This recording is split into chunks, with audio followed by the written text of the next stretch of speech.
MSNBC would never let me say what I'm saying. There's a 70-80% chance Trump is going to get reelected. You don't pivot based on presidents. Biden, Pocahontas, Akami, Alfred E. Newman, the Donald. You're counting on the government to take care of you? I don't know. It's an interesting market. Will you guarantee it? Absolutely not. I made more money after 2008 than ever in my whole entire life, because the best time to start a business is right after a crash. Incredible. The average firefighter has about 1.2 million in pension, but there's nothing there. Meaning what? Their pensions were stolen. Okay, be prepared because something's about to happen. And the US dollar is fake. People are scared. So we're raising a bunch of snowflakes. The people that are sick of it are not Republicans. It's everybody. And they're like lemmings, you know. So what can I do? Everybody can do something, but they won't. And that's the problem. Don't change the world, change yourself.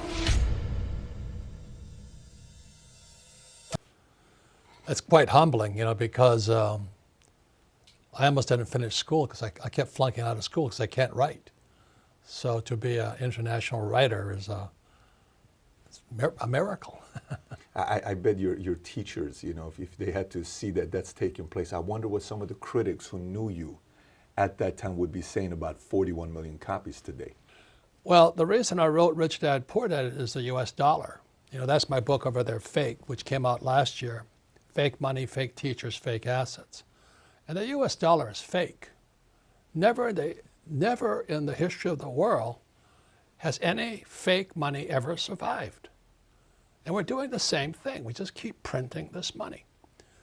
And when I wrote Rich Dad, Poor Dad almost 25 years ago, people said I didn't know what I was talking about. You know, I said savers would be losers. Now, today, there's quantitative easing, which is counterfeiting money. And then you have zero interest rates. And people are still saving money. Are you nuts? They just printed, I think, $500 billion in September of this year because the repo market is going down. And the average guy goes, well, what's the repo market? They don't know. So that's why it's fake money, fake teachers, fake assets. Our education system, it has been my rant forever. Why don't we teach people about money? Why is it? We all use money, but we don't teach people about it. So that's why I'm concerned. And I wrote this book, Who Stole My Pension? It's already sold out. But I wrote Who Stole My Pension because was the reason I wrote Rich Dad, Poor Dad. The two authors here, me and myself, Edward Siddell, we both had dads who lost everything. And when I was in my 20s and my poor dad lost everything, it scarred me. And I said, I'm never going to let anybody ever do that to me. So I had just come back from Vietnam in '73.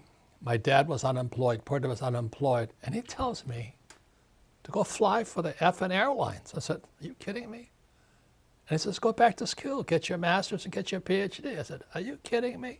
Here the guy is unemployed. He's got no pension, he's got no paycheck, and he's telling me to go back to school. I said, what, learn nothing? You know, and those guys who, my friends who flew for United Airlines, they're broke today. Their pensions were stolen. US Air, same thing. You look at what's going on in Paris today as we talk, they're rioting. Millions of people are rioting because of pensions. Japan, they're rioting because of pensions. Terrible. You see them, it's terrible. Yeah. Yeah. And Americans, I wonder how my 401k is doing. I'm going, gee, I'd be a little bit worried, but they don't know. Americans live in a fishbowl. You know, everybody sees in, but Americans can't see out. So like I travel the world constantly. And what I see going on in the world is disturbing. I was just in Argentina, and I took my kid brother there, and he came back a changed man. He says, you weren't kidding, were you? I said, no, I wasn't. Remember the Depression. So the fear today, I think people are a little bit wiser, is because they do remember 2008, and they do remember 2000. So 2008, 2000, 2008, and here we are today. So I think most people are at least kind of tuned in. I hope it doesn't come down, but I'm afraid it will. That's what I have to say. Most people are more tuned in today because it was only 12 years ago when the last market crash happened. I remember 08. 08 was pretty ugly. We started our agency a year later in 09. And That's the smartest thing you could have done. Yeah, believe me, it benefited us because we got a contract with AIG at the time and a few insurance companies, and we started growing, but everybody was scared. And a part of You know, the business for us is fear sharpens listening. If you're able to monetize on fear, you can really do some Yeah. stuff when the market changes.